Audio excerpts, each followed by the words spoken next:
Hey parents, quick note before we jump in. Did you know that one-on-one coaching support is one of the fastest ways to help your teen get unstuck, build real confidence, and start moving towards their goals and dreams? That is exactly what I do inside my coaching programs, Rise Up and Ignite. Your team gets personalized support, tools they can actually use, and accountability to follow through. And you get to stop feeling like you're doing this all alone. If you've been watching your teen struggle with anxiety, self-doubt, low motivation, or feeling lost, coaching can be the bridge between where they are and who they're becoming. If you want to learn more and see if it's a good fit, you can book a free discovery call with me so we can talk all about it. The link is in the show notes. When something feels scary or challenging or beyond your teen's current skill level, and they do it anyway, they grow capacity and self-belief. Not because it was easy, but because they survived something that was not easy, that was challenging, and they learned from it and they got stronger. We want to shift our language from identity to experience. So instead of I'm anxious, we move into I feel anxious sometimes. Instead of I'm socially awkward, we move to I'm working on getting more comfortable around people. Especially if we have this growth language in there with these new thoughts, that's really helpful. Because then we're reminding ourselves that these are not fixed traits about ourselves. These are things that can change, right? Welcome to Parents and Teens Rising, the podcast that bridges the gap between parents and teens and helps families thrive. I'm Jasmine Chandler, teen and parent coach, wilderness rites of passage guide, and founder of Guided Passages. After over 16 years of working with young people, I know how challenging and rewarding these years can be. Each week, we'll explore real conversations, practical tools, and fresh perspectives to help you connect with your teen, support their confidence, and navigate the ups and downs. Let's rise together. Hey everyone, and welcome back into the podcast. Today we're talking about the secret to teen confidence, and I want to start with a story because I think it captures what a lot of families are going through right now. So this is a story about a young adult that I worked with a while back. Because I think her story is going to feel really familiar to many of you. Her dad came to me and basically said something shifted for her after COVID, and she hasn't really found her way back yet. She'd been isolated for a long time, just spending a lot of time at home. And that kind of seeped into a lot of areas of her life. She was just not engaging with her life. She wasn't going out and doing things. She didn't have a job. She wasn't going to college. She was just really in her own little bubble. And so her confidence was getting a lot shakier, and she was feeling anxious about doing a lot of everyday things. So she was feeling really stuck in her life, like life was just happening, but she couldn't quite step into it. And when we started working together, it wasn't like some overnight before and after. It was really just smaller shifts that started happening to begin with. And honestly, the small shifts are usually the ones that really start to make the most difference. So one of the first things that really started to light her up again was remembering how much she loved art. And so she really started getting into cosplay, and she started making cosplay costumes. She was planning them, creating them, getting really detailed and focused. And so one of the things that we would do every week is kind of set a new action step around a costume she was making. And so that was something that she started pouring her energy into and building a lot of confidence around, because it's something that she was doing really well and getting excited about. And this is something that I find to be true a lot, is that our teens and young adults don't really need a lecture to help them build more confidence. What they need is a pathway back to themselves, really finding and remembering the things that they love to do, the things they love to engage with, and putting energy and attention into those things can really start to build those bridges back. And this is really something that starts to build that sense of capability again. And creativity really did that for her. And then kind of naturally, a lot of things started expanding from there. Her interest in cosplay ended up leading to more connection. She found a new friend group. She found people she actually felt good to be around. And then those friendships turned into real life things, right? Some road trips, adventures, doing things again, practicing being a person out in the world again, practicing having conversations and remembering that, she could do those things, that people were interested in what she had to say, and that she had a lot in common with other people. And then what I loved the most about this story is that at some point along the way, that confidence started showing up as other types of action. So she started taking small steps towards bigger goals. One of the things that she was really interested in doing was starting to go to college. And she had been really fearful about that for a long time, but she ended up filling out her financial aid paperwork and applying for scholarships, and she registered for classes, and she really identified the path that she wanted to take in college and started to feel like she wasn't stuck anymore. Each of those actions started to build upon each other and gave her momentum.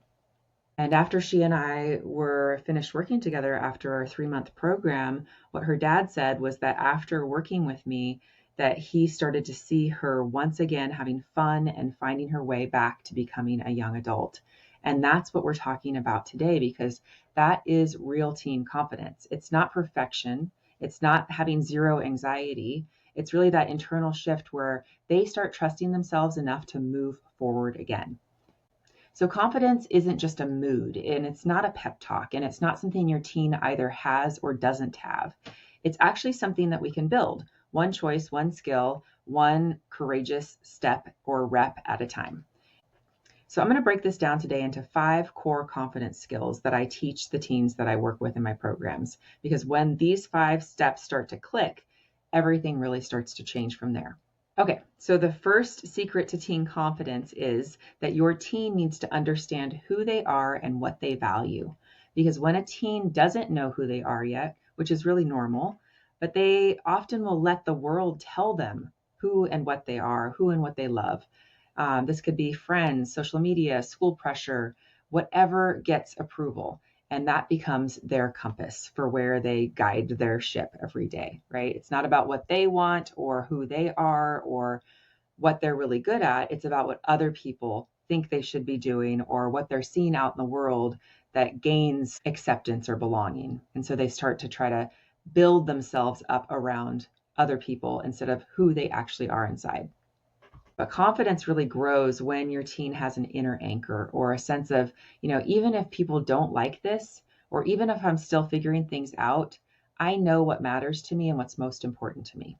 So a simple question that I always start with the young people that I'm working with is, what do you value the most in your life that you wouldn't compromise for anyone? Right? So really helping them to identify what is most important to them in their life, things that help them really to have a sense of who they are, right? When they are, at a choice point, they can really check in with like, no, that's not me. I don't do that, right? That's not who I am. So we want them to be able to identify what's most important to them. Is it bravery? Is it kindness?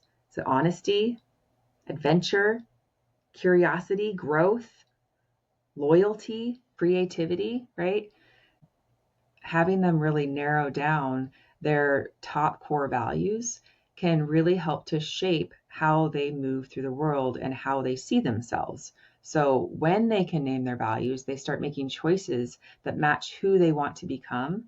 And every time they do that, it's kind of like a deposit for their confidence, right? And kind of right along in the same vein, what they can do is start to identify, their strengths, the things that they're really good at, also the things that they love to do, right?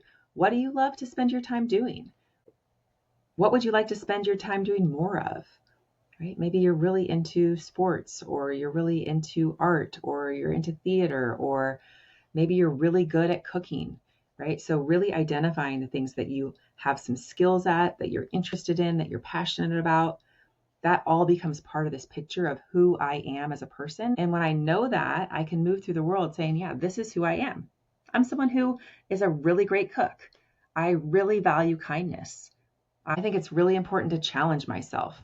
I love spending time outside, right? Whatever it is, all of those things kind of make up this person. And the more they can identify what those things are, the more they feel assured, the more they have that sense of inner knowing and confidence as they move through the world.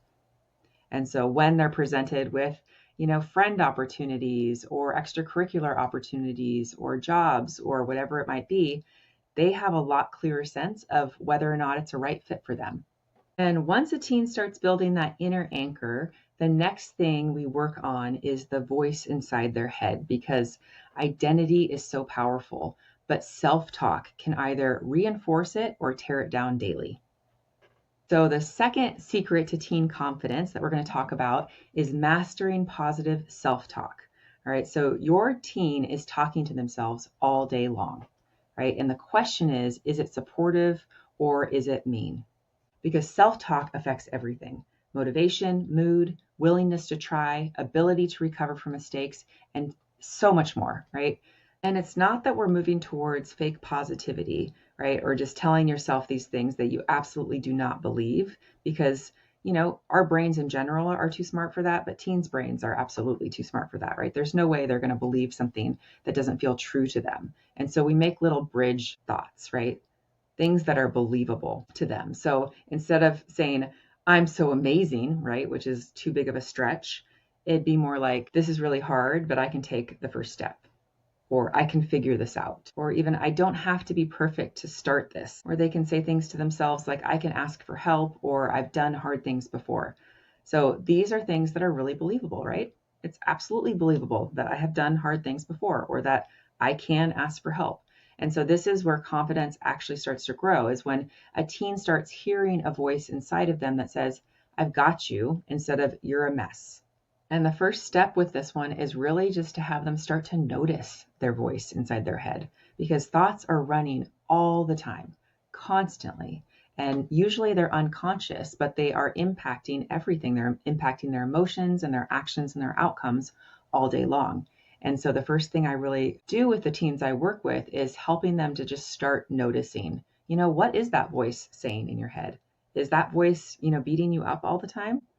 Is that voice making you feel even worse about yourself? Or does that voice talk to you like a friend? All right, and that'll move us into secret number 3 of building teen confidence, which is to stop identifying with negative labels. So this one's really huge. And I know you've heard a lot of these labels before, but I see this happening all the time with the young people that I work with, is that they use a lot of I am statements with negative things attached to it. So I'm socially awkward. I'm anxious. I'm a procrastinator. I don't follow through. I'm stupid. I'm lazy. I'm depressed. I'm angry, right? And so they're identifying with these emotions or these ways of being. They are making it about who they are instead of a passing feeling that they're experiencing. And once you are identifying with something, right, then it becomes almost like a fixed belief about yourself. If I'm socially awkward, right, then there's a lot of things I can't do. I can't go into a big room with all kinds of people because I'm socially awkward and I'm socially anxious and I won't know what to say, right? If I'm stupid, then why would I raise my hand in class, right? I'm going to say something stupid every single time. That's who I am. I always say stupid things. If I'm a procrastinator, that's going to reinforce me putting things off all the time. And the more I put things off all the time, the more that reinforces that identity.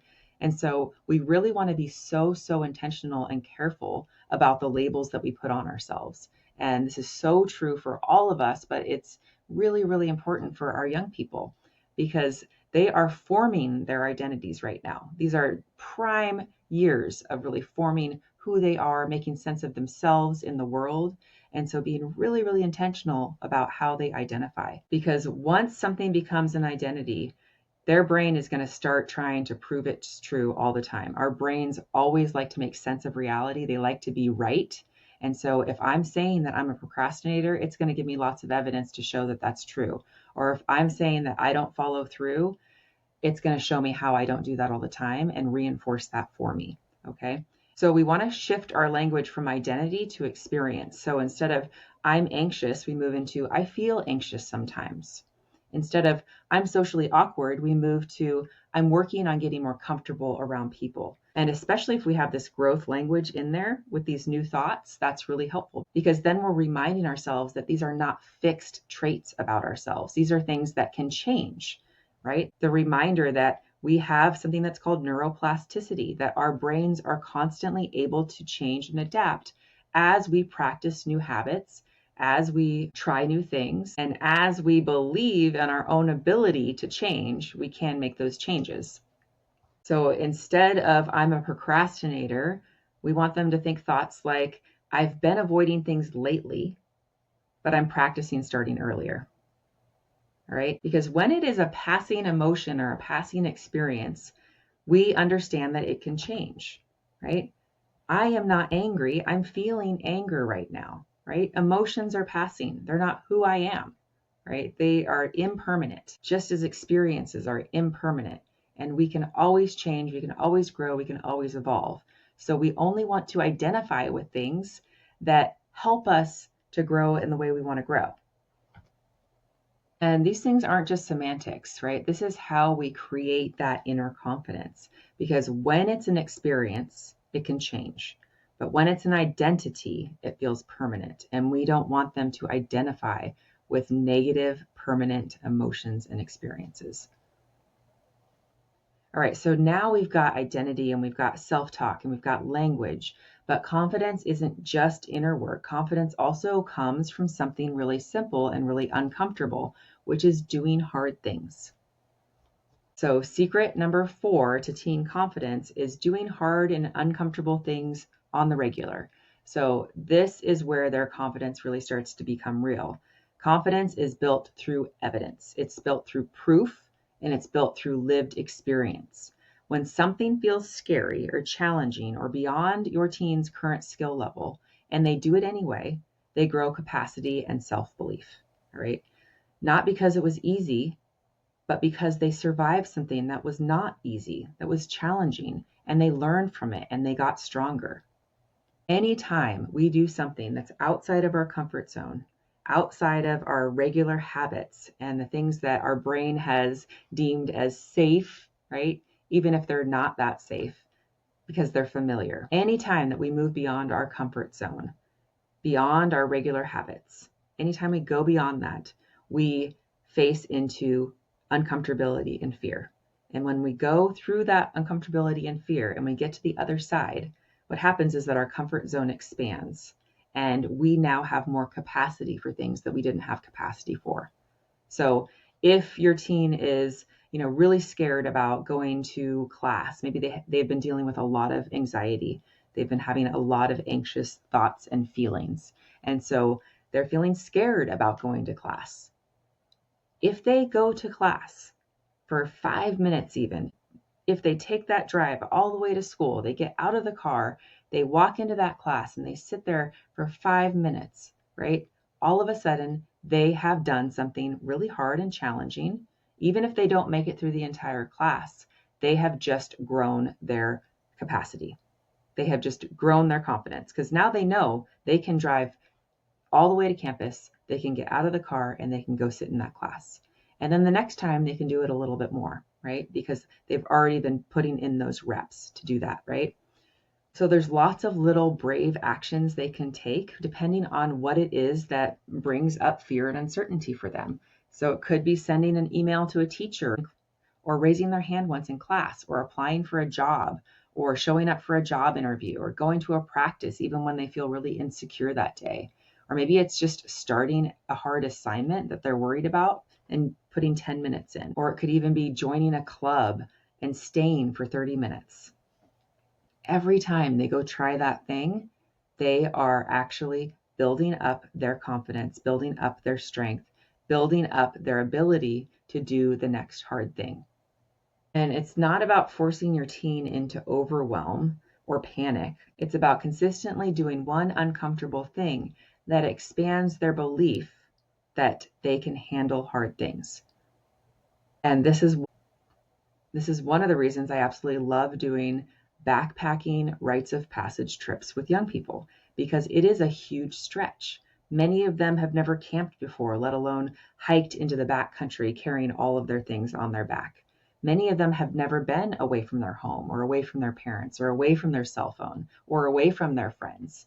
And going out with a group of people, sometimes that they don't know any of them, and going out to this unknown place, being out in the woods, having some solo time, like all of those things are actually, really scary sometimes for a lot of these young people. When they go do that and they come back and they've survived it, they are so much stronger. They are so much more confident.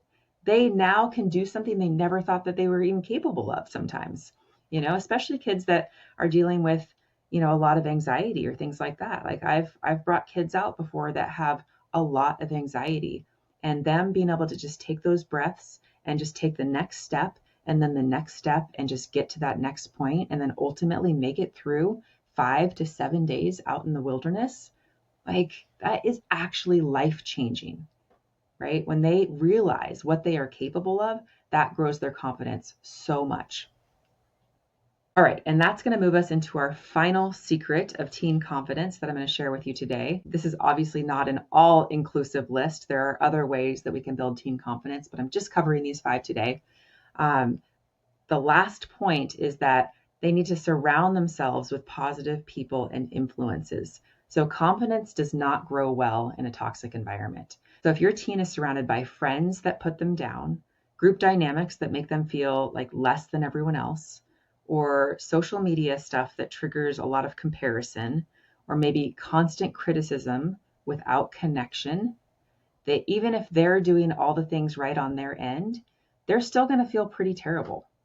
So we want to look at their whole ecosystem, and we can ask them questions like, who do you feel like yourself around? Who really drains your energy?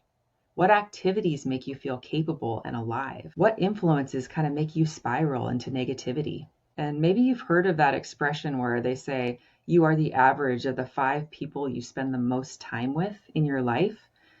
But, I really feel like that has a lot of truth to it. If I am surrounding myself with people that are always looking at life through a negative lens, or are saying harmful and hurtful things to me or the people around us, or just kind of spreading a negative vibe, right? That is going to really impact my energy. If I want to feel confident and good and positive in my life, I have to be surrounded by confident, good, and positive people and positive experiences. I want to really be so intentional about the environment that I create for myself, right? Not just let anyone into my friend group. Sometimes it's better to be a friend with myself and not have anyone if the people that I'm around are beating me up emotionally all the time, or, just bringing a lot of negativity into my life. So confidence doesn't just come from the internal work we're doing, but it's also really relational, and it's really environmental. So sometimes the most powerful confidence move a teen can make is choosing better inputs. All right, so those are my 5 secrets to teen confidence that I'm sharing with you today that I have seen make such a huge impact with a lot of young people who really have struggled with this piece for themselves, right? The more they put these things into action, the more confidence they build, and the more they start moving towards the things that they really want for themselves. Goals, friendships, passions, all the things, right? So just to recap, here are the 5 secrets that we covered. Number 1, know who you are and what you value. Number 2, build believable, positive self-talk. Number 3, separate identity from emotions and struggles. Number 4, do hard things regularly. Push yourself beyond your comfort zone. And number 5, choose environments and influences that build you up. And if you're listening thinking, yes, but my teen needs help actually doing this. I have been trying to build them up for years, and they're not able to take it in from me. Well, that is exactly why I created my Rise Up and Ignite coaching programs for 12 to 24-year-olds. This work goes so much faster and deeper when your teen has a safe mentor, real tools, and accountability. So if you want to explore whether coaching would help your teen, I would absolutely love to connect with you. You can book a free call with me using the link in the show notes, and we'll talk about what's going on, what your teen needs, and whether one of my coaching programs could be a good fit for them. All right, thank you so much for being here. I will see you guys in the next episode. Bye, everyone. Did you enjoy the show? If so, would you take 30 seconds to subscribe so you don't miss an episode? Leave a quick review so more parents can find these conversations, and maybe even share this episode to your stories. And if you want to connect, please send me a DM on Instagram. I'm at jasmine.guidedpassages, and that's Jasmine with a Y. Thanks so much for being here, and I'll talk to you next week.